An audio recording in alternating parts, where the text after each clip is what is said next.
1장입니다.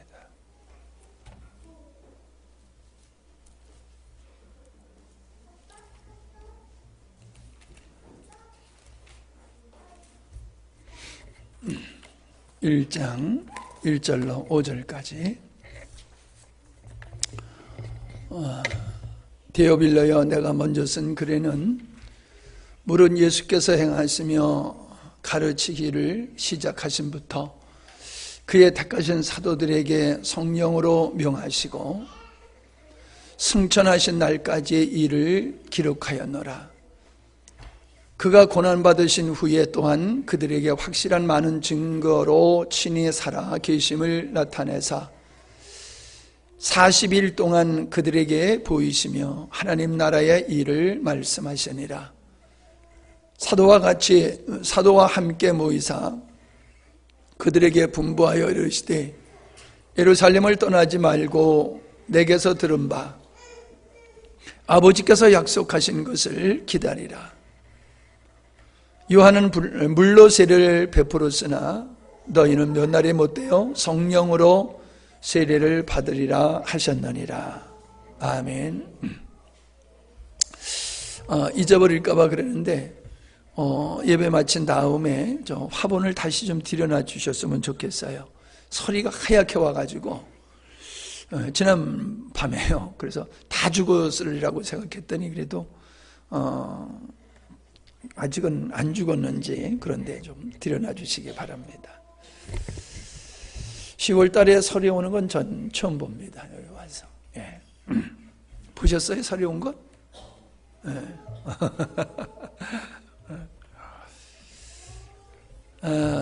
우리가 지난번에 서론적인 말씀을 나눴습니다마는, 저는 이 누가가 1절, 2절에서 하신 말씀을 보면은 예수께서 행하시며 가르치시기를 시작하신부터 그의 택하신 사도들에게 성령으로 명하시고 승천하신 날까지의 일을 기록하였노라 라고 말하고 있는데, 바로 이것이 그리스도의 증인의 모습이다 라고 하는 거지요. 바로 그 증인을 사도라고 얘기하고 있는 겁니다. 사도는 택하심을 받았다라고 말하고 있습니다. 예수님께서 기도하신 후에 12명의 제자를 택하셨습니다. 택하심을 받은 그들은 예수님과 함께하는 삶을 통해서 예수님의 말씀을 다 듣고 예수님의 행하시는 모든 것을 다 보고 경험했던 사람입니다.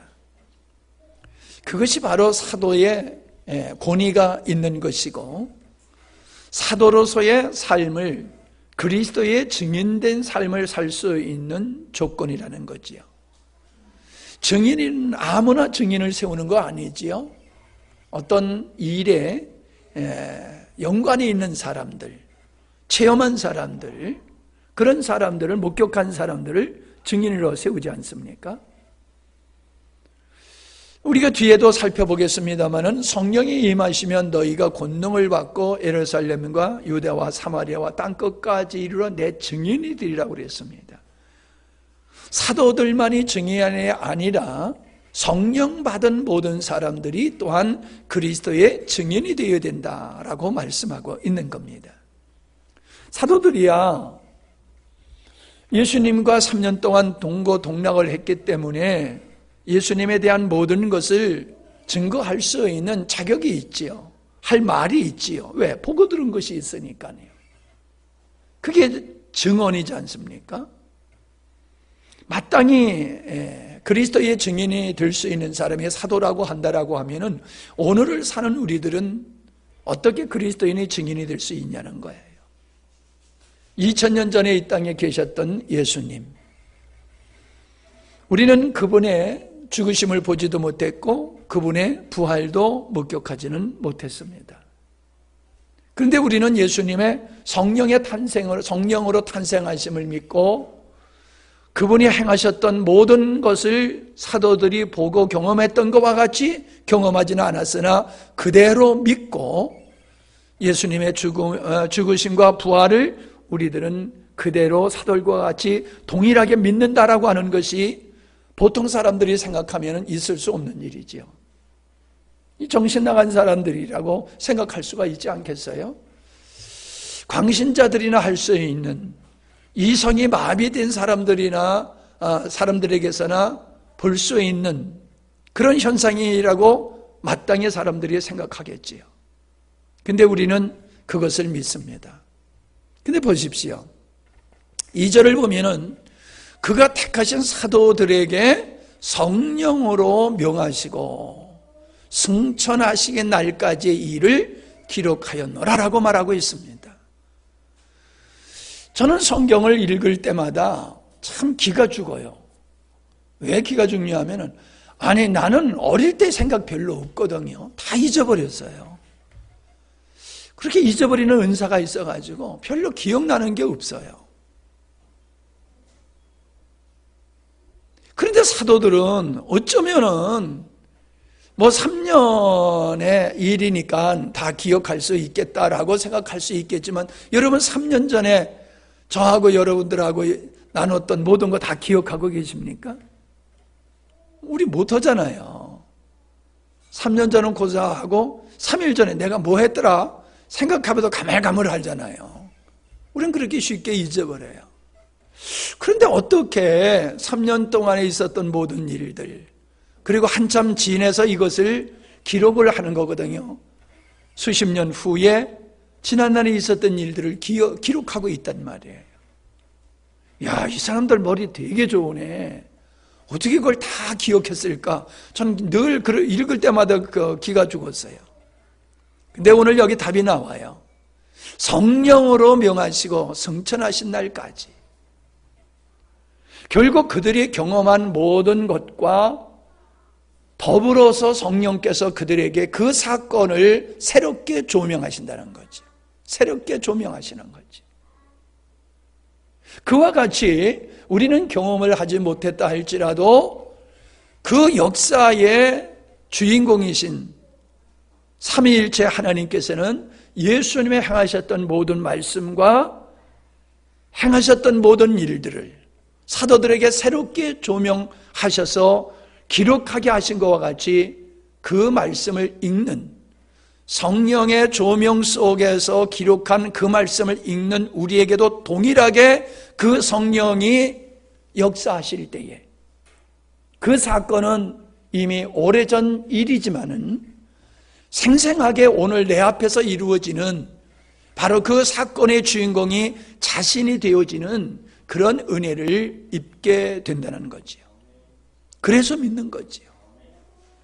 우리는 성경이 다 이해가 되고 납득이 되기 때문에 믿는 게 아니라는 겁니다. 이성으로는 믿을 수 없는 게 하나님의 말씀입니다. 하나님의 말씀을 인간이 어떻게 다 이해하고 수용할 수 있겠어요? 할 수 없지요. 그런데도 불구하고 우리가 그 성경을 믿는 것은 우리가 이성적으로 잘못됐거나 문제가 있어서가 아니라 초월한, 이성을 초월한 영원하신 하나님 성령께서 우리에게 그 말씀과 사건들을 조명해 주시기 때문에 우리는 믿을 수가 있는 것이다 라고 말하고 있는 겁니다. 그러니까 예수님을 믿는다고 할지라도 이런 성령의 조명 없이 예수를 믿는다라고 하는 건 종교인이죠. 믿는 내용도 없고 그냥 하나님을 이방 종교와 동일한 선상에다가 올려놓고 그냥 위로받고 소원 성취하기 위한 수단으로서 하나님을 믿는 종교인이지 구원받은 하나님의 자녀일 수는 없다는 거예요. 그리고 그리스도의 증인으로서의 삶은 더더욱 살 수가 없다는 거예요. 왜요? 경험이 있어야지요. 내 안에 경험이 있어야지 내가 증언을 할 수가 있는데, 증인의 삶을 살 수 있는데 경험이 없잖아요. 성령의 역사하심이 이게 경험에 해당되는 거거든요. 그래서 성령이 임하시면 죄에 대해서, 심판에 대해서, 의에 대해서 책망하시고 증거해 주실 것을 말씀했다는 거예요. 오늘 교회가 어떻게 시작되느냐라고 하는 것을 사도행전을 읽으면서 우리는 볼 수가 있어요. 이걸 신약의 역사서라고 그랬지요. 교회의 시작과 교회가 어떻게 교회가 이 땅 위에서 세워지기 시작했느냐라고 하는 것을 생생하게 볼 수 있는 게 바로 사도행전이지요. 더더욱이 이 사도행전은 뒤에도 나오겠습니다마는 하나님께서 구약에 선지자들을 통해서 말씀하시고 예수님을 통해서 말씀하셨던 약속하신 그 성령님, 우리에게 사도들에게 우리에게 하나님의 말씀을 조명해 주신 그분이 주도적으로 교회를 세워나가는 역사를 우리는 생생하게 볼 수 있다는 겁니다. 한 교회의 역사, 한 성도의 삶이나 한 교회의 역사의 흔적을 볼 때에 그 사람이 그 교회가 어떤 과정을 겪어서 오늘까지 왔느냐라고 하는 외형적인 것만 보아서는 안 됩니다. 하나님께서 누구를 통해서 어떠한 방법으로 오늘까지 교회를 세우시고 나를 하나님께서 이렇게 만들어 오셨느냐라고 하는 그 내면의 하나님의 역사를 우리는 보아야지 되는 겁니다. 영광스러운 교회가 어떻게 탄생하게 되었고 오늘까지 영광스러운 교회가 어떻게 성장하게 되었느냐라고 하는 것을 외형적으로만 봐서는 안 된다는 거예요. 야, 이놈들아, 저리 가! 저들 야단치는 거 아나 모르나.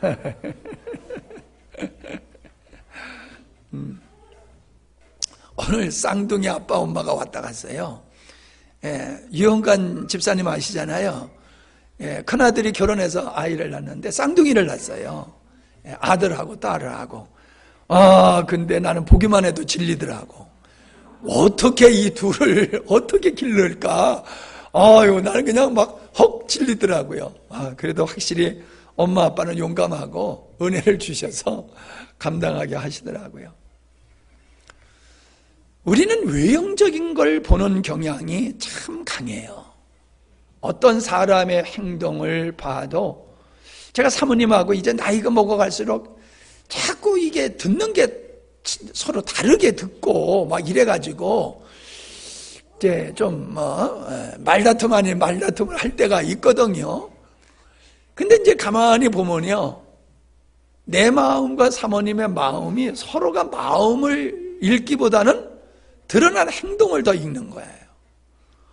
그러니까는 이게 자꾸 짜증나는 일들이 생기더라고요.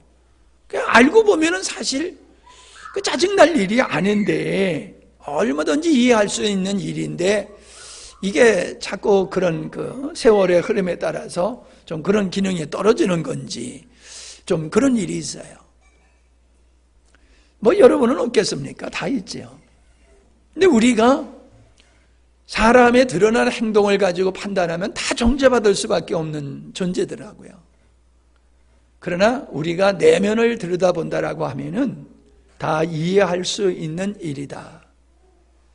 더더욱 우리가 하나님께서 천지 만물을 창조하시고 하나님이 예수님이 이 땅에 오셔서 인간의 몸을 입고 이 땅에 오셔가지고 완벽한 인간으로서 인간이 경험할 수 있는 모든 고난을 다 겪으시며 죽음을 통해서 이루신 그 일이 얼마나 소중하냐라고 하는 것 여러분 이해가 되지 않으세요? 우리가 힘써 어떤 일을 한다고 하는 것과 나의 전 재산과 나의 모든 노력을 가지고 한다는 것과 생명을 다해서 한다라고 하는 것은 차원이 다르잖아요. 여러분 목숨을 던지고 할 수 있는 일은 얼마나 소중한 일입니까? 내 목숨보다도 귀한 일이잖아요. 목숨을 들여서 어떤 일을 한다라고 하면은 그만큼 내 목숨보다도 소중한 일이기 때문에 내 목숨을 들여서 그 일을 이루잖아요. 하나님, 인간도 아니신 하나님께서 인간의 몸을 입고 오셔서 죽으심을 통해서 이루신 그 일이 얼마나 소중하냐는 거예요. 그걸 그냥 나와의 관계 속에서 그냥 단순하게 구원, 이래고 끝나면 안 된다는 거지요. 그 이상의 하나님께서는 이 땅에 뒤에도 나옵니다마는 하나님의 나라를 위해서, 하나님의 나라를 세우는 일을 위해서 그러한 과정, 그러한 길을 걸으셨다는 거예요. 그렇다라고 하면은 우리의 삶도 거기에, 구원받은 하나님의 자녀의 삶도 거기 그 수준에 준하는 삶을 살아야 된다는 거지요. 그렇게 주님께서 핏값을 지불하시고 우리를 사시고 구원하셔서 하나님 나라의 백성을 만들었다. 야, 나 하나님의 백성 됐다. 이렇게 안도하고 자부심을 갖는 데에 끝나서는 안 된다는 거지.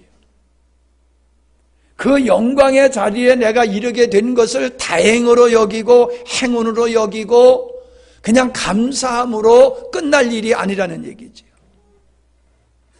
그러한 은혜를 입은 자를 사도 바울은 나는 복음의 빚진 자다라고 말했다고 하는 겁니다. 우리는 사랑도 빚지잖아요. 사랑에 빚을 지잖아요. 그 사랑의 외에는 빚지지 말라 그랬잖아요. 우리의 인생에 오늘 여기까지 이르게 된 것이 오늘 집사님의 기도와 같이 은혜로 모든 것이 이루어졌잖아요. 모든 것이 은혜로 이루어졌잖아요. 근데 우리는 인본주의고 내 중심적으로 살아가는 사람은 그냥 거기서 멈춘다는 거예요. 거기서 멈추는, 은혜를 입은 것을 그저 감사하면서 거기에 멈추게 된다는 거예요. 그러나 성숙한 사람들은 어떤 사람들입니까? 효자는 내가 은혜를 입었기 때문에 빚진 자로서 부모님을 또 섬긴단 말이에요. 애국자가 누구예요? 나라의 은혜를 입었다라고 하는 것, 대한민국의 은혜를 입었다라고 하는 이 사실을 토양 위에서 나라를 걱정하고 나라를 위해서 헌신을 하게 되는 거지요. 나라가 있었기 때문에 오늘 내가 있었다. 하나님 앞에서 내가 하나님의 은혜였기 때문에 그냥 자녀 됐다라고 하는 거, 천국 가게 됐다고 하는 자체가 아니라 그 영광의 반열에 내가 이르게 된 것이 하나님의 은혜라고 하는 이 은혜가 나에게 빚짐으로 다가와야 된다. 빚짐으로. 그게 증인의 삶이에요. 우리는 예수 그리스도의 죽으심을 그리고 부활을 증거하여야 할 아주 막중한 책임의식과 부담이 우리에게 있어야지 되는 거예요. 여러분, 예수님의 죽으심과 부활을 증언하지 아니하면은 예수님의 죽으심과 부활을 우리는 방조하는 것과 같은 거예요. 예수님의 죽으심과 부활에 적극적으로 우리가 증언하는 것이 그분의 그 십자가의 죽으심과 부활의 가치를 내가 인정하는 것이고 그 죽으심과 부활의 목적을 성취하게 되는 것이라는 거죠. 그런데 우리가 그냥 구원받았다, 하나님의 자녀가 됐다, 백성이 됐어 여기에 멈추게 된다라고 하는 것은 이건 아주 이기적이고 안주에 빠져있는 그러한 종의 모습이다. 우리는 그렇게 볼 수가 있는 거지요. 그러므로 우리의 신앙의 열정은 성령의 조명을 통해서 보다도 나의 지난날의 하나님 없이 살아온 삶과 내가 주체가 돼서 나를 목적으로 살아온 그 삶이 얼마나 하나님 앞에 원수되는 것이며 하나님의 역사를 가로막고 있었던 것이냐라고 하는 것을 성령의 조명을 통해서 알아줘야 되는 겁니다. 이건 배우고 훈련해서 되어지는 게 아니에요. 성령의 조명 속에서 그것을 느끼게 되는 거지요. 체감하게 되는 거지요. 지식이 아니라 가슴으로 체감하게 되는 거지요. 그럴 때에 우리는 결코 잠잠할 수가 없다는 거예요. 오늘의 내가 이 은혜의 자리에 이르게 된 것이 그분의 죽으심과 부활의 결과라고 하는 것, 그 엄청난 대가를 지불함으로 오늘의 내가 이 영광의 자리에 이르게 되었다라고 하는 것을 우리가 가슴으로 알게 될 때에 우리는 그분의 죽으심과 부활을 말 아니할 수 없다는 거지. 예를 들어서 내가 어렸을 때에 집에 불났는데 자고 있는 나를 살리기 위해서 어머니가 나를 구원해다가 화상을 입으셔가지고 흉측한 모습을 가졌다 라고 했을 때에 사람들이, 친구들이 내 엄마를 아주 흉측하다고 조롱하고 멸시를 한다 할지라도 그 아들은, 그 사실을 아는 아들은 그렇게 할 수가 없지요. 그 일그러지는 어머니의 얼굴이 도리어 자랑스럽고 떳떳하고 사람들에게 담대히 말할 수 있는 것이지요. 우리 어머니의 외모가 그렇게 얼그러진 것이 부끄러워서 숨고 내 어머니 아니다라고 한다라고 하면은 마음은 아니지. 마음은 아니지만은 사람들 앞에서 부끄러워서 내가 내 어머니라고 담대히 말을 못한다라고 하면은 그분이 나를 살리기 위해서 희생한 것을 갖다가 우리는 속되게 하는 거잖아요. 무시하는 거잖아요. 그와는 동일하다고 생각합니다. 믿는 자니까는 예수님의 죽으심과 부활을 이야기해야 돼, 전도해야 돼, 그런 차원으로 우리 생각하지 말자고요. 저는 그런 차원으로 전도하는 것은 종교인이라고 생각을 합니다. 우리는 그분의 사랑을 몸소 경험했고 깨달았음으로 말미암아 우리는 예수 그리스도의 죽으심과 부활을 우리는 이야기할 수밖에 없다라고 하는 겁니다.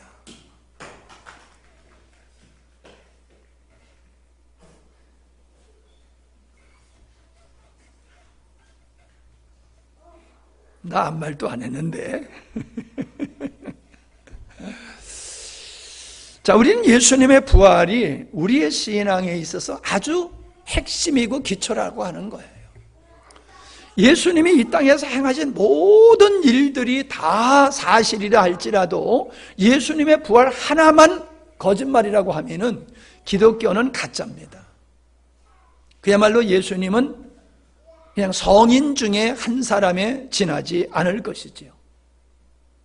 근데 예수님은 우리와 다르다고 하는, 똑같은 인간이시면서도 우리와 다른 하나님이시라고 하는 그거를 입증하는 게 어디 있습니까? 바로 예수님의 부활 사건을 통해서다라고 하는 것을 우리가 알게 되지요. 로마서 1장 4절에 보면은 선결의 영으로는 죽은 자들 가운데서 부활하사 능력으로 하나님의 아들로 선포되셨으니 곧 우리 주 예수 그리스도다. 그렇게 말씀하고 있습니다. 성경에 보면 나사렛 예수라고 하지요. 나사렛 예수. 왜 나사렛이란 예수를, 나사렛이란 동네 이름을 예수님의 이름 앞에다 꼭 붙이는가 하는 거예요. 그때 당시에 예수라고 하는 이름을 많은 사람이 사용했다는 거예요. 그래서 다른 사람과 구별하기 위해서 나사렛 동네에서 살고 있었던 그 예수다, 이 예수는 다른 예수와 다르다라고 얘기를 하는 것이지요. 그 예수님은 다른 모든 사람들과 다른 거예요.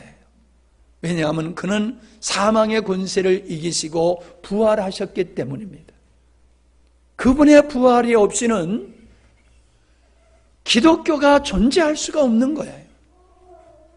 기독교가 그렇게 역사상의 수많은 박해를 받아오면서도 오늘까지 존재하고 지금도 세계 곳곳에서, 아니 이제는 아주 드러내놓고 기독교의 안티 세력들이 기독교를 대적하고 있음에도 교회는 소멸되지 않는 이유가 어디 있습니까? 우리가 믿는 그분이 부활하시고 부활하신 그분이 우리의 신앙의 주가 되시고 우리의 삶을, 믿음의 삶을 지탱해주는 능력이 되시기 때문에 그런 거지. 그분의 부활이 없으면 예수님은 역사적인 인물로 끝나는 거예요. 그러나 그분이 부활하셨기 때문에 성령을 보내신 것, 성령을 보내시는 그 성령으로 말미암아 우리들의 삶 속에서 여전히 실존하시는 하나님, 생명의 하나님으로 우리 가운데서 우리를 하나님의 사람, 하나님 나라의 백성 되게 하시는 역사를 이루고 계시다라고 하는 거지요. 예수님의 부활은 마귀의 권세를 깨뜨리신 승리의 계가입니다. 사망의 권세를 이긴 자가 이 땅에 어디 있습니까? 한 사람도 없습니다. 그렇기 때문에 사람들은 예수님의 부활을 못 믿는 거지요. 죽었다가 살아난 자가 이 세상에 역사적으로 어디 있단 말이냐.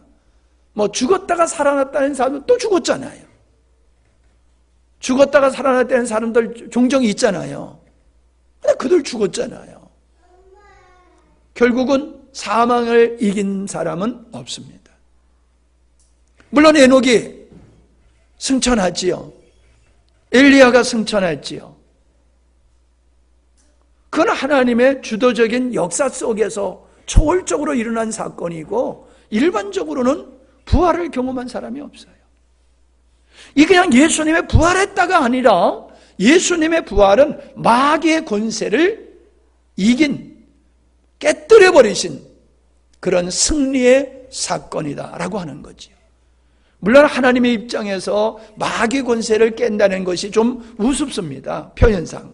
그러나 우리가 그 일을 그렇게 표현할 수밖에 없는 것은 육신을 입으신 예수님께서, 하나님께서 육신적으로 죽었다가 살아나셨기 때문에 육신적인 예수님의 입장에서 봤을 때에 예수님은 사망의 권세를 깨뜨리신 분이시다 하는 거지요. 우리는 예수님의 사망의 권세를 깨뜨리시기 전부터, 부활하셔서 사망의 권세를 깨뜨리기 전부터 그분은 마귀의 권세를 다스리는 분이셨다라고 하는 걸 우리는 알고 있잖아요. 그냥 부활하심으로써 마귀 권세를 깨신 게 아니라 이미 그분은 하나님으로서 마귀 권세를 다스리는 자가 되셨잖아요. 그래서 귀신 들린 자들을 예수님이 그냥 명령하심으로 귀신을 추방하시는 축사의 역사를 이루시지 않았습니까? 귀신들이 예수님을 보고 먼저 알아보고 벌벌 떤 거는 그분이 마귀의 권세를 능가하시는 하나님이셨다라고 하는 차원에서 그렇습니다. 예수님은 부활하심으로 말미암아 영광의 자리에 이르게 된 겁니다. 예수님은 한없이 낮아지셨지요. 인간의 몸을 입고 이 땅에 오셔서 인간과 같이 많은 고난을 겪고 고통과 수모를 겪으시면서 이 땅에 사시다가 십자가에서 끔찍한 수모와 고통을 당하시면서 죽으시는 자리까지 내려가셨잖아요. 제가 인생을 살면서 느끼는 게 그거예요. 하나님은 한없이 우리를 낮추시는 분이로구나. 하나님은 우리를 높이시는 분이라고 모든 사람들이 생각합니다. 그런데 내가 경험한 하나님은 우리를 한없이 낮추십니다. 주님이 한없이 낮아지셔가지고 아버지의 뜻을 십자가에서 죽으심을 통하여 이루셨던 그분, 당신과 같이 우리를 이 땅에서 무언가 자랑할 수 있는 것을 다 깨버리시고 의지할 수 있는 모든 것을 다 깨뜨려버리시고 한없이 낮은 자리, 작은 자리로 우리를 내려가게 하셔요. 긴 사람들이 싫어하지요. 난 그 길 못 가겠다고. 힘들어서 못 가겠다고. 그런데 여러분 그거를 아셔야 돼요. 로마서에도 주님이 그러셨잖아요. 우리가 하나님의 아들이시면 예수와 그리스도와 같은 하나님의 자녀가 됐느냐? 그러면 고난을 겪게 될 거다. 고난을 겪게 될 거다. 그러나 그 고난을 두려워하지 말아라. 그 고난을 당하는 자에게는 예수님의 영광을 받으신 것과 같이 너희도 영광을 받게 될 것이다. 아멘? 그 약속을 하셨잖아요. 그리고 우리가 이 땅에서 부분적으로나마 우리가 그 부활하신 하나님의 영광을 우리가 이 땅에서 참여해서 누리고 있잖아요.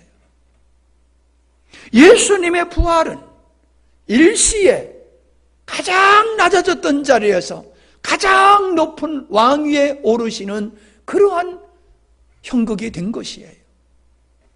부활은 죽음 없이 부활을 경험할 수가 없습니다. 하나님의 영광은 누가 참여할 수 있느냐? 주님과 같이 죽음의 자리까지 낮아진 자들이 하나님의 부활의 영광에 참여할 수 있는 것이지, 아무나 그 하나님의 영광에 참여할 수 있는 게 아니다라고 하는 겁니다. 이게 분명한 진리지만은 사람들은 이것을 외면합니다. 그저 영광을 누리는 것은 원하지만은 그 영광의 자리에 이르기까지의 우리의 자아의 분과 낮아짐에 대해서는 사람들이 받아들이질 않습니다. 그냥 높아지기만 원합니다. 그냥 높아지려고만 들어요.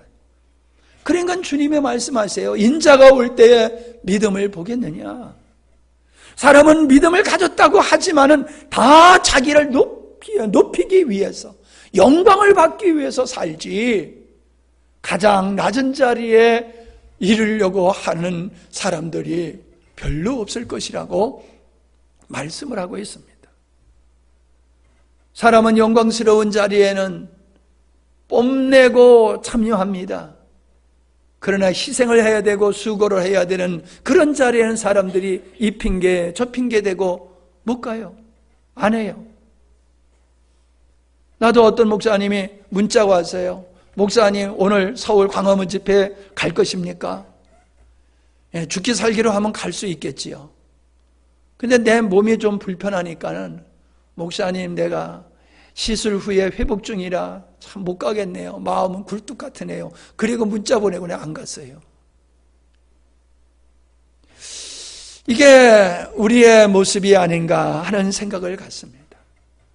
고난 후에 영광이 있는 거지 그냥 영광이 우리에게 주어지는 게 아니에요. 대접받는 길이라고 하면은 그 많은 사람이 대접받기 위해서 그렇게 운집을 하겠습니까?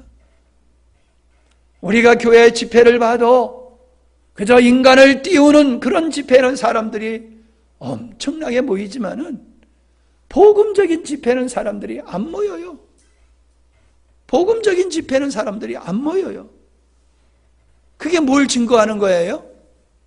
우리의 믿음은 낮아지는 믿음, 고난 후에 영광을 추구하는 믿음이 아니라 고난을 패스하고 그냥 불로소득과 같이 하나님의 영광에 그냥 직접 참여하는 걸 추구하는 신앙이지, 주님의 십자가의 길을 기꺼이 가려고 하는 신앙인들은 아니다라고 하는 게 입증되잖아요.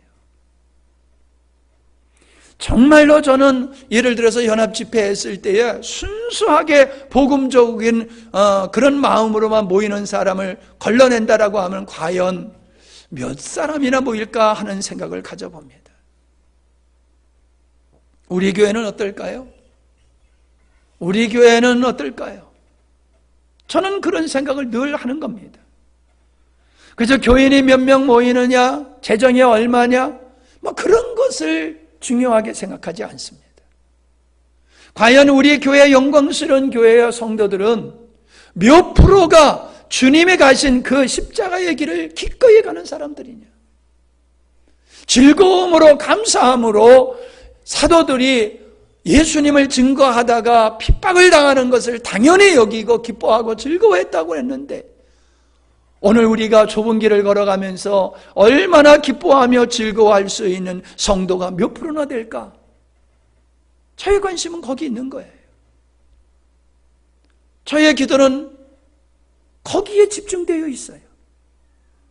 내가 하나님 앞에 크고 작은 수많은 기도를 해봤지만은 응답된 것도 있고 응답되지 않은 것도 있지만 돌이켜보면 응답을 받아서도 거기, 응답을 못 받아서도 거기 다 지나가고 헛된 것이더라는 거예요. 그러나 나를 나대게 하고 하나님 앞에서 영원히 부끄럽지 않는 모습으로 서는 것은 온전한 믿음 외에는 없더라는 거예요. 사람들이 폐기처분한 것과 같이 여기고 있어요. 오늘도 걸어서 세계여행 봤더니 독일 편인데, 그들이 과거에 2차 대전 때에 그 지하 도시를 만들어 놓은 걸 보니까는 어마어마하더라고요. 그냥 도시가 지하에 진짜 있더라고요. 지금 그게 얼만큼인지 잘 모른대요.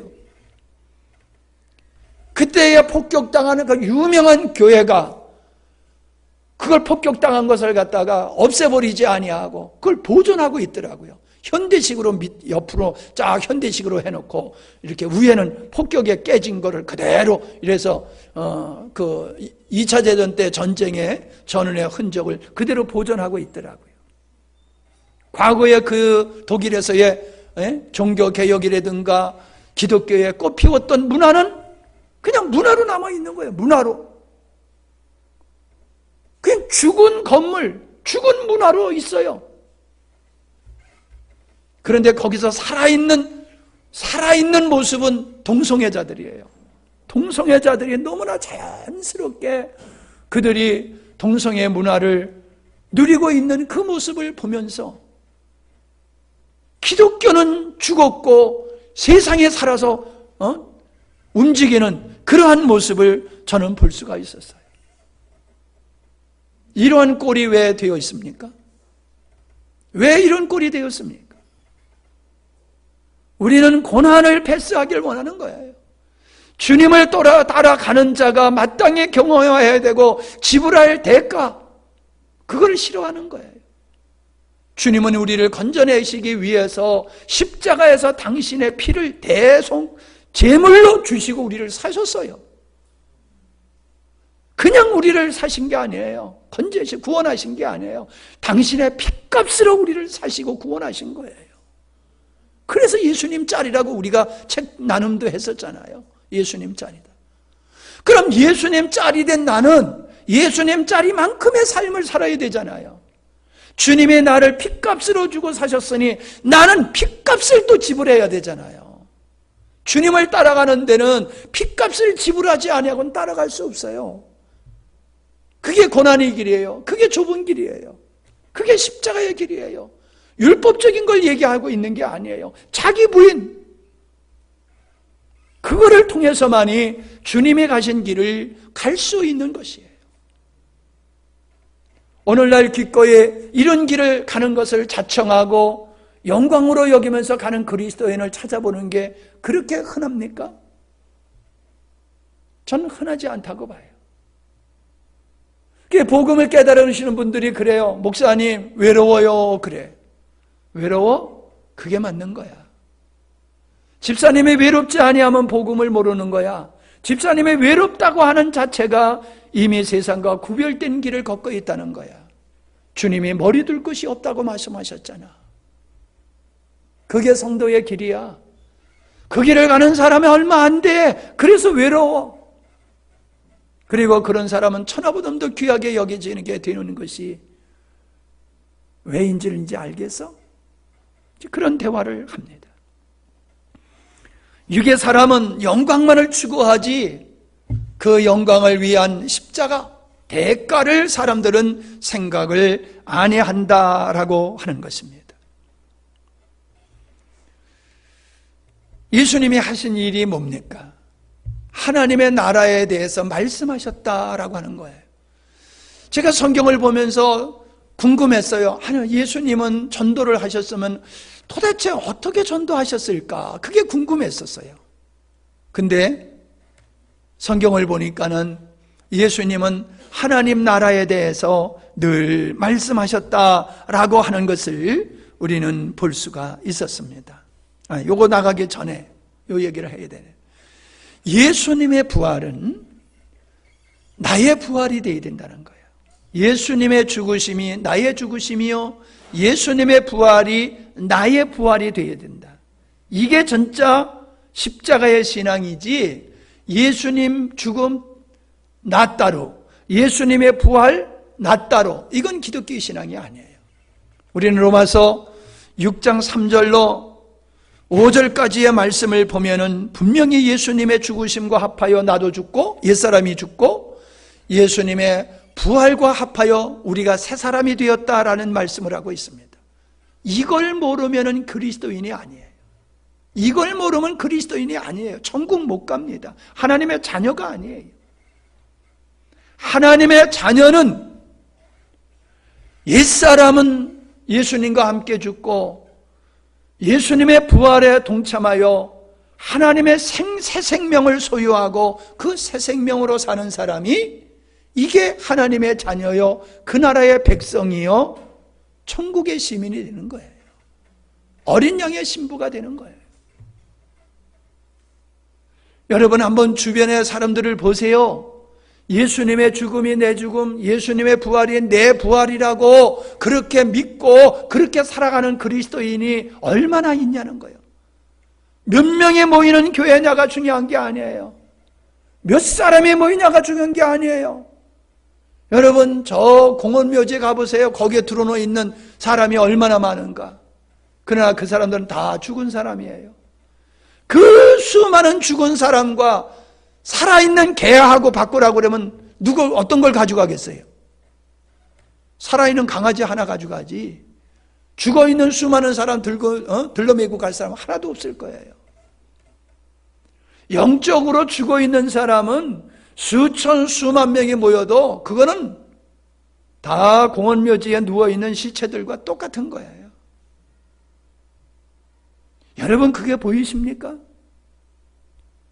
오늘날 교회 안에서 썩은 냄새 나는 게 여러분 왜 썩은 냄새가 교회 안에서 나야 됩니까? 생명의 사람들이 아니라는 거예요. 주님의 생명의 사람들이 모이면은 차라리 내가 죽고 말지 거기서 내 의를 주장하기 위해서 박트지게 안 싸운다는 거예요. 비난하고 시기 질투하는 일이 있을 수가 없다는 거예요. 차라리 내가 오해를 당하고 멸시를 당하고 그래도 된다. 그 길을 가는 거예요. 왜 그런 일이 있잖아요. 어떤 여자가 임신을 했어요. 그 남편이 누군지를 몰라요. 그래가지고 그 여자를 이 아이의 남편이 누구냐 그랬더니 그 여자가 저 신부님이 이 아이의 아빠입니다. 그랬어. 그래가지고 그분은 평생을 그 아이의 아빠로서 주목받는, 멸시를 받는 삶을 살았다는 거예요. 근데 실제는 그게 아니지요. 나중에 그게 아니라는 게 밝혀졌어요. 여러분 그러한 모함을 당하면서도 평생을 사람들에게 그런 수모를 당하고 멸시를 당하고 억울한 일을 당하면서도 그냥 갈 수 있는 거, 이게 생명의 사람에게서만이 볼 수 있는 일이에요. 조그만 일을 가지고 네가 옳으니 내가 옳으니 흑백을 가리자, 사실을 가리자라고 하면서 싸우는 것은 저 세상에서는 있을 수 있어요. 그런데 부끄럽게도 교회 안에서만 그렇습니까? 세상의 요즘은요, 목사님들끼리 고소하는 일들이 얼마나 많은지 몰라요. 총회에서 목사님들이 일반 법정에다가 고소를 해가지고 아들 같은 검사들한테 불려가가지고 신문을 당하고 조소를 받고 무시를 당하고, 그들을 지도해야 될 사람들이 그들 앞에 가가지고 우리 문제 해결해 주세요, 이렇게 나가고 있는 이 몰골이 얼마나 한심스러우냐 말이에요. 얼마나 한심스러우냐 말이에요. 다 자기들이 옳대요. 다 자기들이 사실이래요. 둘 중에 하나가 사실이겠지요. 그러나 사실이란 사람이라 할지라도 그냥 주님의 의를 위해서 그냥 죽어서 지내야 된다는 말이에요. 내 의를 끝까지 내세우려고 싸우는 것은 생명의 사람의 모습이 아니다라고 하는 거예요. 이해가 되시면 아멘. 나는 우리 교회가 몇 명이 모이냐가 중요한 게 아니라 이러한 길을 걸어가는 성도들의 유기적인 그리스도의 몸이 되기를 바랍니다. 그런 몸으로 몇 사람이 되든지 주님이 오셨을 때에 알곡이 돼야지, 주님이 오셔서 타작을 해보니까는 이게 목사인 너도 가짜다 이러면 어떡하겠어요? 야 목사 너부터 가짜야 이러면은 성도야 다 가짜가 될 수밖에 없잖아요. 그러기에 저는 가짜가 되지 않으려고 애를 쓰는 거예요. 내 안에 혹 가짜가 있는가? 내가 진리를 말한다고 하면서도 내 안에서 또 다른 가짜를 진리로 믿고 있는 부분이 있지 않는가? 육적인 부분을 영적인 부분으로 착각하고 있지 않는가? 그런 걸 늘 두려움으로 성찰하는 거예요. 여러분 설교를 들으면서 어떤 생각을 하십니까? 목사님, 그 얘기가 그 얘기고 그 얘기가 그 얘기네요. 이래는 사람은 설교를 못 듣는 사람이에요. 목사님, 작년의 집회보다 올해 집회가 더 깊이가 있습니다. 그런 사람은 뭔가 들을 줄 아는 사람이에요. 작년의 말씀이나 올해 말씀이나 뭐 똑같으네요. 뭐 교재도 똑같고. 이런 사람은요, 뭘 모르는 거예요.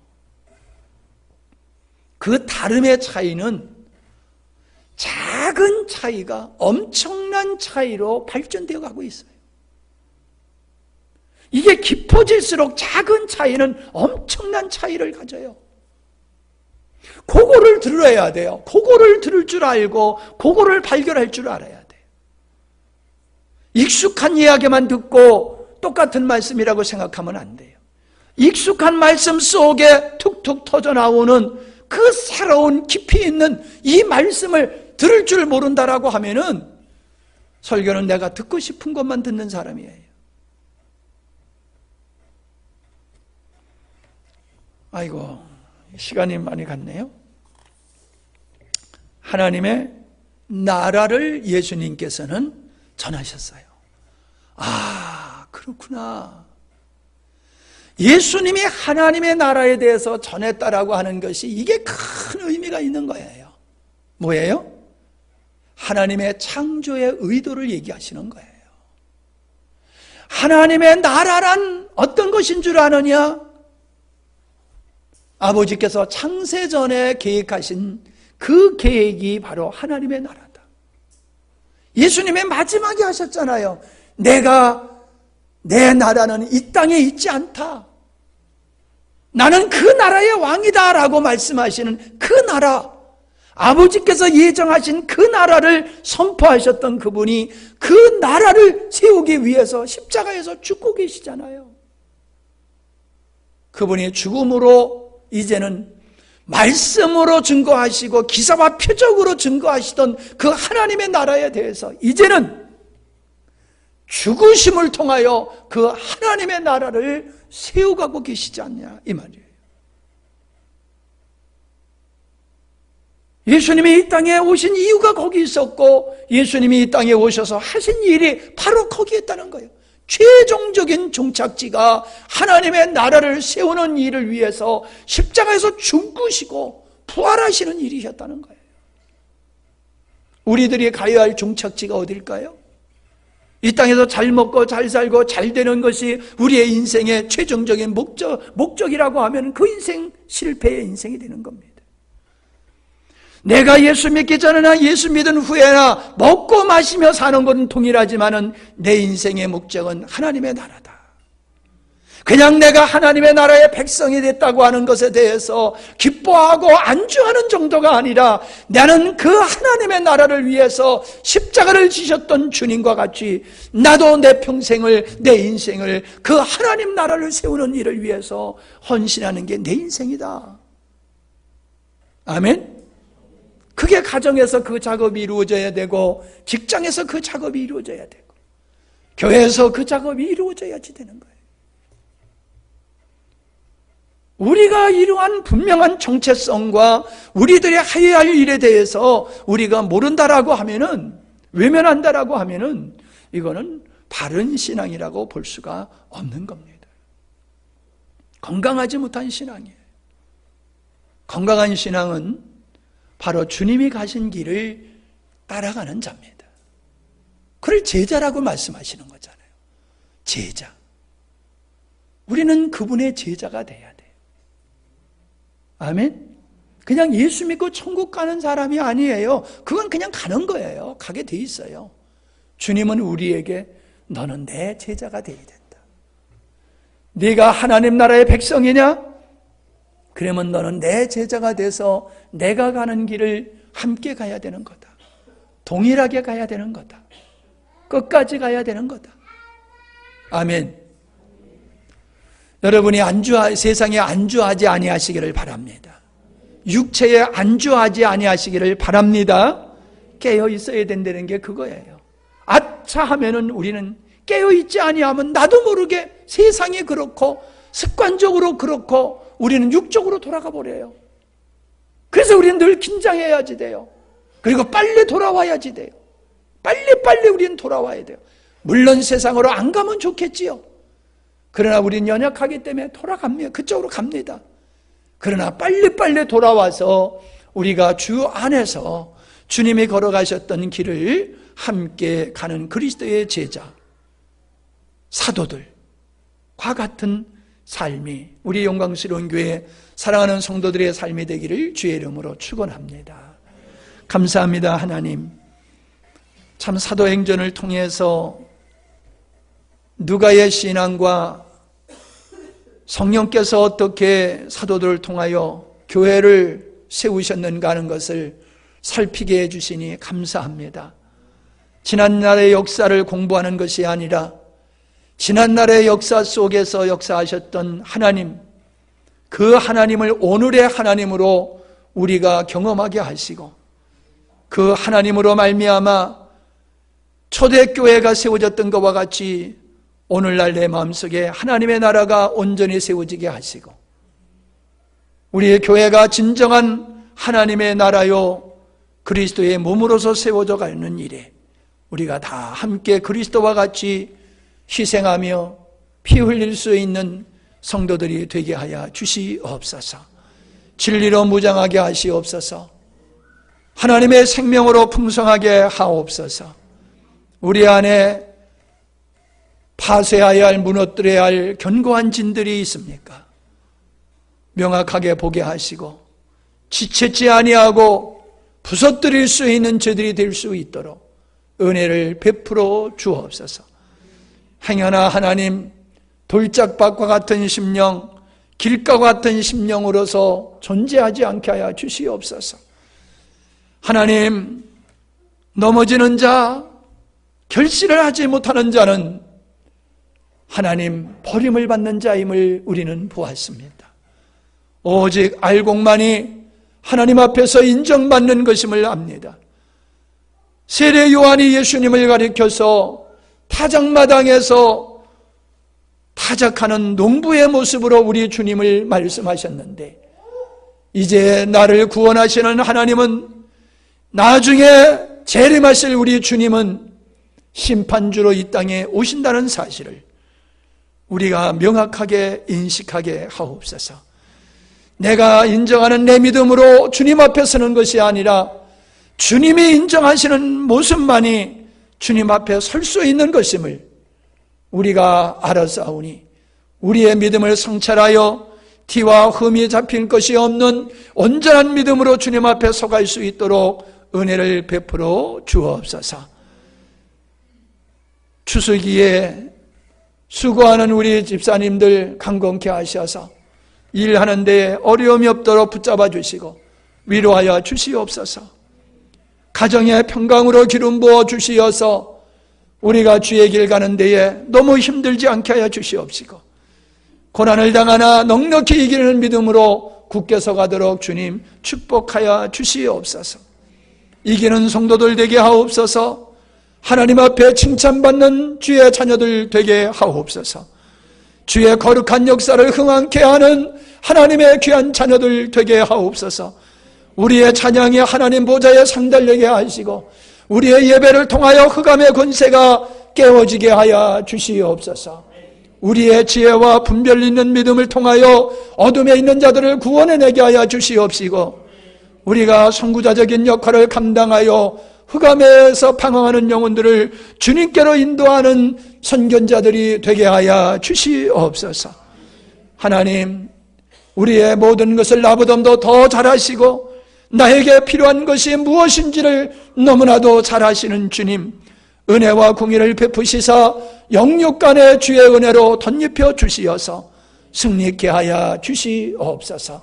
믿음의 열정이 식어지지 않게 하시고 말씀의 사모함과 그려함과 목마름이 끊기지 아니하도록 주여 은혜를 베풀어 주옵소서.